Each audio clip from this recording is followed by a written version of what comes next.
The sea is full of natural wonders, but some of the strangest things in it were devised by men, like the two-man submarine that I was testing with my friend Bill Kruger. Strange as the sub was, the way I would soon use it was even stranger.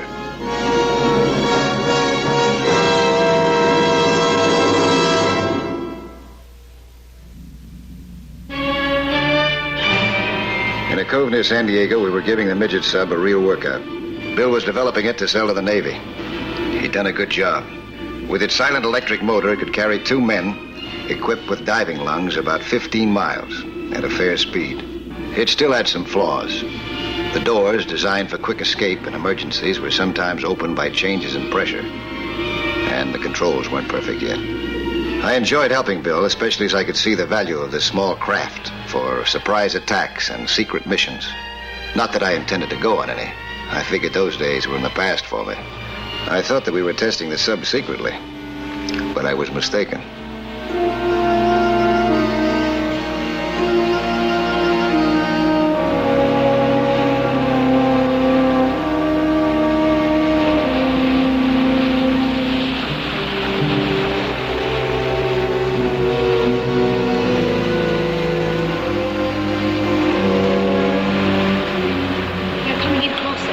About to beach her.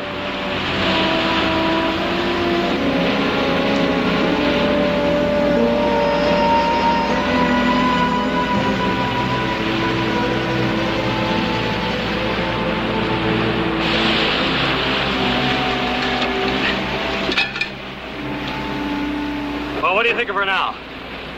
She answers nicely to controls now, but we still got a little work to do on pitch characteristic. I got an idea. We'll get it back in the shop, and I'll show you what I mean. Oh, okay. Which one is Nelson? The one with the rope. Do you think you can get him to do it? You, not me. I got no part of this. You know, it could cost him his life. Laszlo is willing to do it. Well, Laszlo's got his own reasons. I don't think Nelson will go for it. But then you're a very pretty girl. Men don't do things like this just because a woman smiles at them. Some do.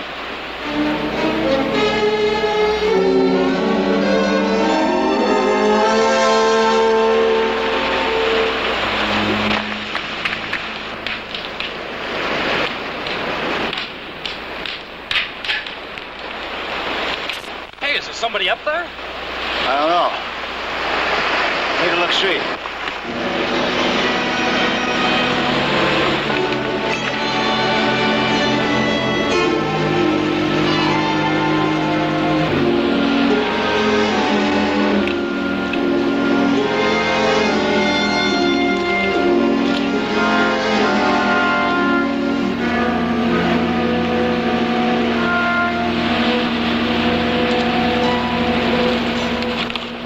For you? I was on my way down to the beach. Yeah? I wanted to... Get a closer look. I'm sorry, miss. Our equipment we're testing isn't for public demonstration. I know that, but you are Mike Nelson, aren't you? Yeah, that's my name. Mr. Nelson, I need you and your submarine. Submarine? So, you were watching us, huh? What's your name? Maria Wenzel. Do you live around here? Yes, I stay at Bayside Hotel. Bayside Hotel? Where's that? Oh, well, the address is on the door here. Somewhere here. Oh, here it is. Mind if I look at your binoculars?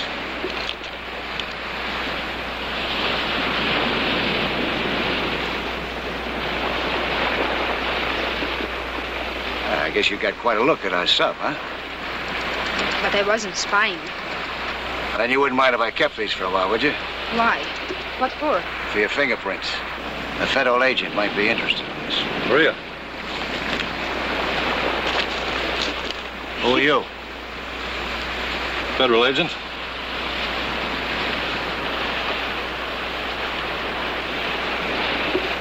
Now, why all the mystery? Why didn't you tell me that you were a federal agent? Oh, she isn't. But there's no official connection between her and me. I just brought her to you as, say, a personal favor. Why? Because you have access to privately owned submarine. Well, what's that got to do with it? Did you tell him who your father is? Hey, Mike, is everything all right? Yeah, okay, Bill. Be with you in a minute. You see, my father is John Wenzel, the astronomer and mathematician. John Wenzel? He's more dangerous to this country than the H-bomb. But suppose he were working for the United States. For this country, I mean. What do you mean? Mr. Nelson, I would like that you help my father to escape to this country. That submarine you've been testing would be just ideal for our plane. Well, what your plan is, Miss Wenzel, but, it seems to me that it's more of a job for your outfit than for me. Our hands are tied. Our government maintains a supposedly friendly relationship with this country. Well, I wish you luck, Miss Wenzel, Mr. Rawson. But count me out, huh? Cloak and dagger is not my line. That's it. Oh, Mr. Nelson.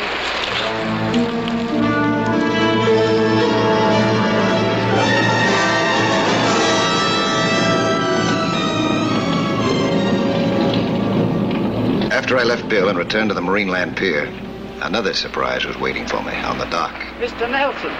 Yeah? May I speak to you for a moment? Well, what do you want? What can I do for you?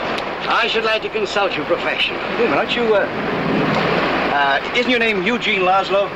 Last year's Nobel Prize winner in physics? Yes, sir. Will you join me? That's my pleasure.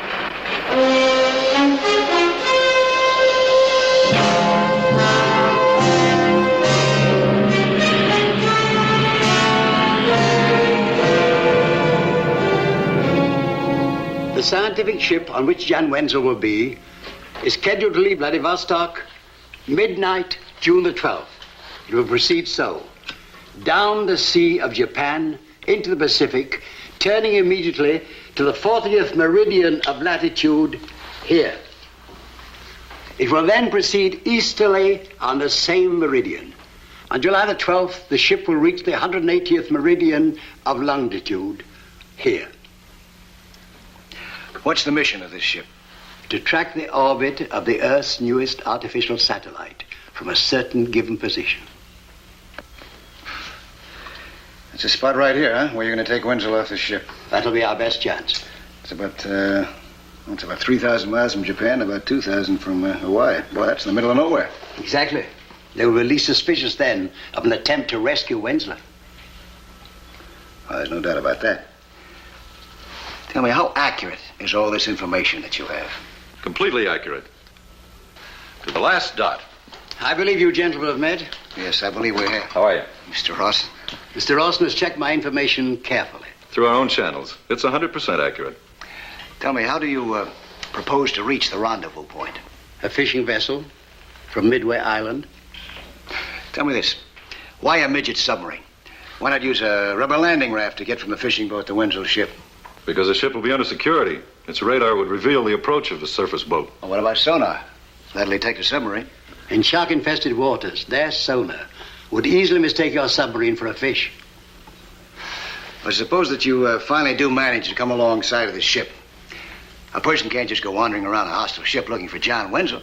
That brings us to how the whole project started. It started with me. Miss Wenzel. Hello again. I'm sorry I went about it in the wrong way. I should have let Professor Laszlo approach you first. Mr. Nelson was just raising the question of how I heard about the ship my father will be on. You see, the naval architect who designed the ship escaped to America 6 months ago. He drew the plan of it from memory for me. Since we know that my father is head of the mission, we know exactly in which cabin he will be and how to reach it. Well, have you told Mr. Nelson about plan? Everything. But he hasn't said he would help us. Well, I have no right to urge you, Mr. Nelson, because you'll be risking your life. I can only ask. There's no money in it. The government can't even give you a medal. I'll go with you. No, your life is too valuable. Not in this cause.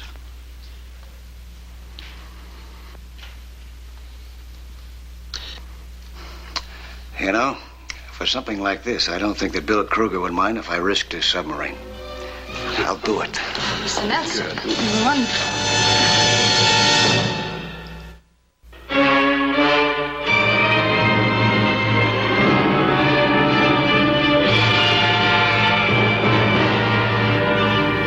An ocean liner took us the first 2,000 miles of our trip.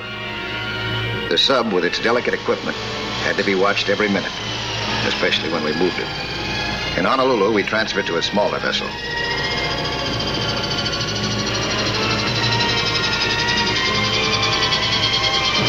Keep it coming. Okay, Doc. Good. Easy now.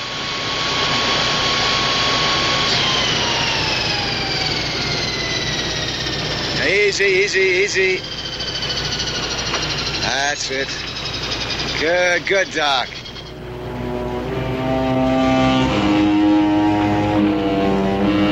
While I checked and rechecked the equipment, I wondered if Maria's information would prove accurate. And even if it did, my chances of success looked slim. But I had made my choice.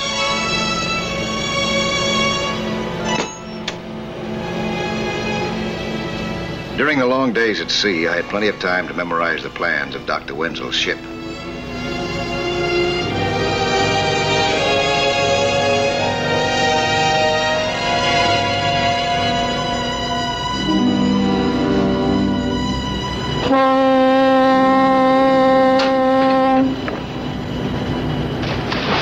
Finally, we reached our destination, dropped anchor, and could make out our target several miles away, just where we expected it.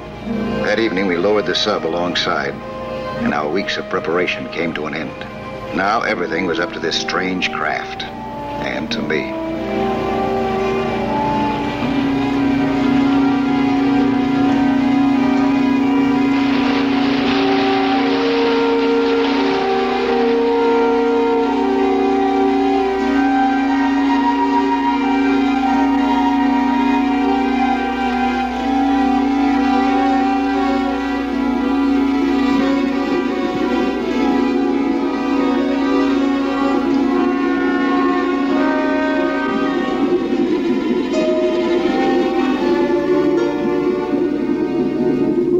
First few miles, I stayed close to the surface.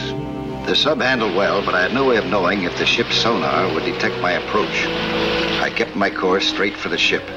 When I had come in as close as I thought I could near the surface, I began a deep descent.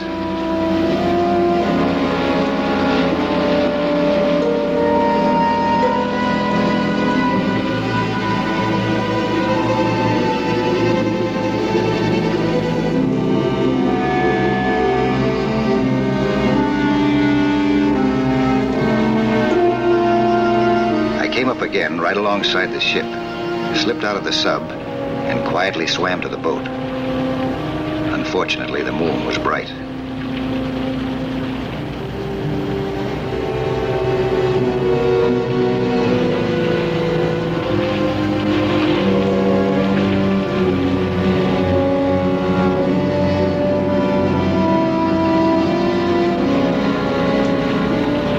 It was late at night, and the ship looked deserted.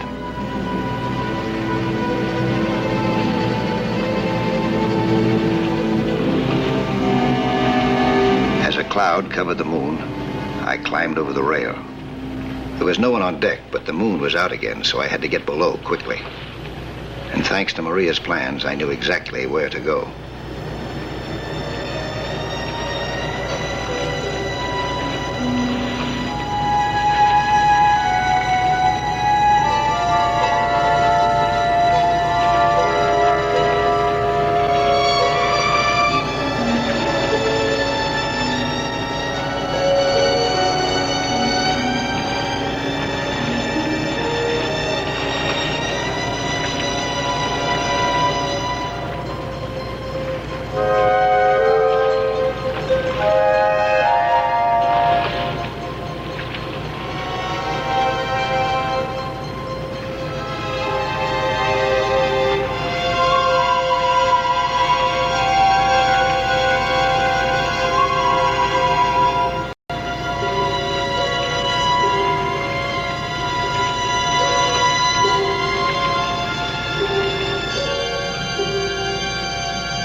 is that? Oh, shh! I'm from your daughter, Maria. Listen to me. I'm from your daughter, Maria. My daughter? Yes. And my friend reached America? Reached Maria? Yes, I've come to get you off. But here in the middle of the Pacific, how did you? I'll explain. Now, this is... And how do I know that you're really from her? I thought I'd have to prove it. Here.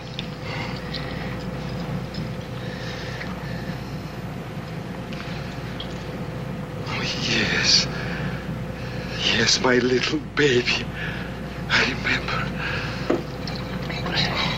But how did you get on and how are we to get off? All right, I've got a small submarine tied into the stern. Now, this is what you're going to have to do. You're going to have to breathe through this. Oh, this is the diving lung. I'm familiar with its principle, but not its use. Well, I'm going to give you a fast lesson. First, this mask, huh? Put it like this over your nose, huh? All right, you try it. That'll be the best way. Take off your glasses. Yeah, I'm in your hands. Right here. Be sure that it fits tight against your face, huh? No, below your nose. So that no water will get into your nose, and so that you'll be able to see. If any water does get in there, press tight, lightly there. That's right, and exhale hard through your nose, like this. That's good. Now that'll bring the water down to the bottom of the mask here. All right, now the mouthpiece here. Let me take this off. But remember, you won't be able to breathe through your nose because you'll have this on all the time, all the way in your mouth, and grip those little things with your teeth. That's it. Now suck in. No, not so fast. Just normally. Just normally. That's right. And never hold your breath. Suppose water gets into my mouth by accident. If that happens, blow hard like this through the mouthpiece. That's right. That'll drive it out. Then just continue sucking as you did before. That's all there is to it. But where's my tank with the air? It's in the submarine. You think you got it? I think so. Shall I take off my clothes? No, you're going to be exposed to the water. This will help keeping your body heat. Oh, good. Now let's go.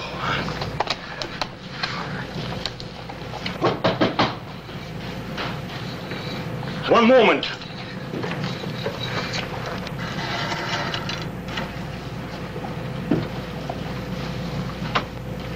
There's a question here, Wenzel, which I was about to retire. Can't it wait until morning? It is a simple question. It wouldn't take a minute. Now, I had it here a moment ago. My calculations agreed with yours. So I went over your figures. I knew we couldn't be so far apart in our final results. Now, where is this particular place? It was somewhere it here. In the morning, huh? No. It is here somewhere. I'll get it. Now, the way you have written this factor, Wenzel, something is leaking. We're not sinking now. What was it? But, It was from the towel. It fell into the sink, and it was dripping.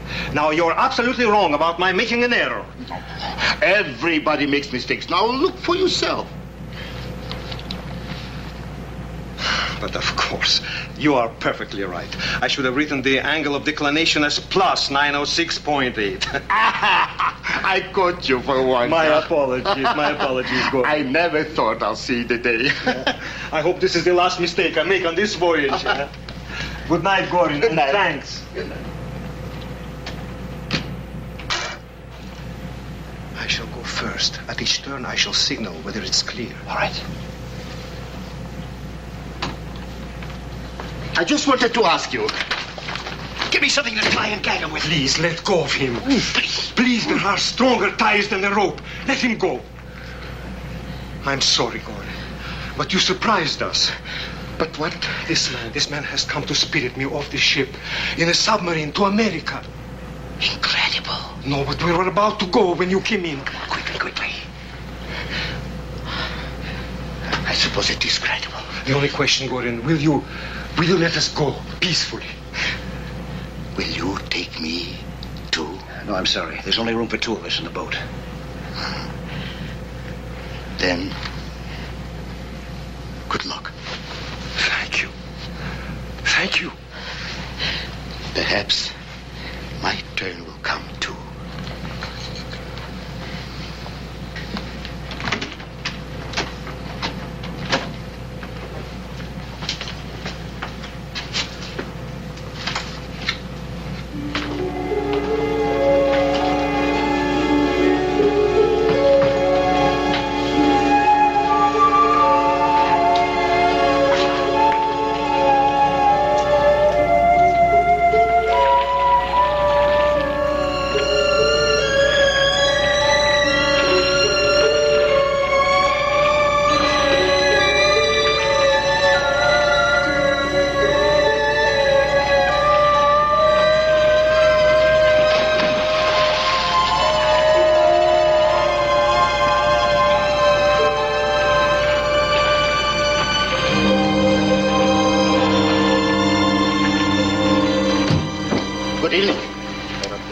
Nelson. Do you have a match?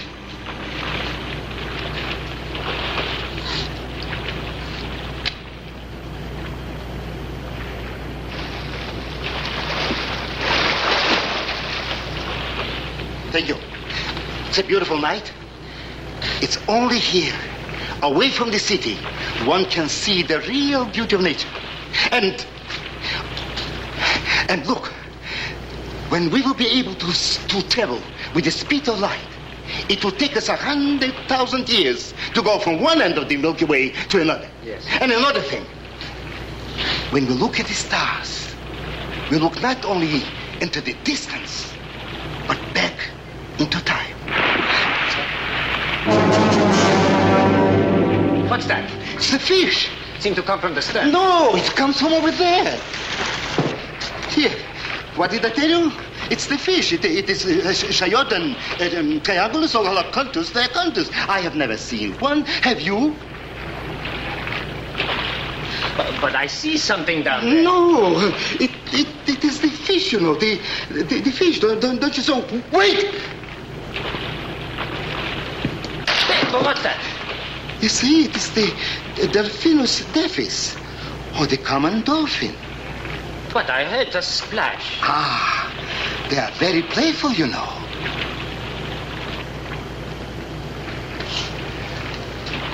Good night, Professor. Good night.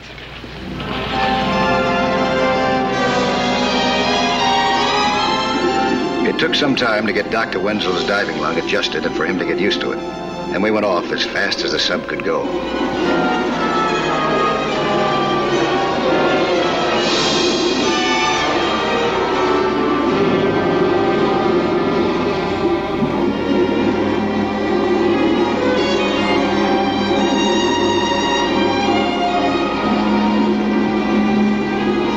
A few hours later, we were alongside another ship. It wasn't very different from the other, but this one meant freedom for Dr. Wenzel.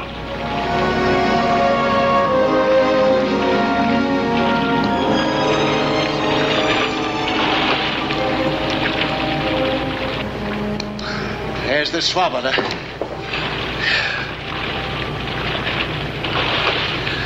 I waited a long time. Welcome to the West.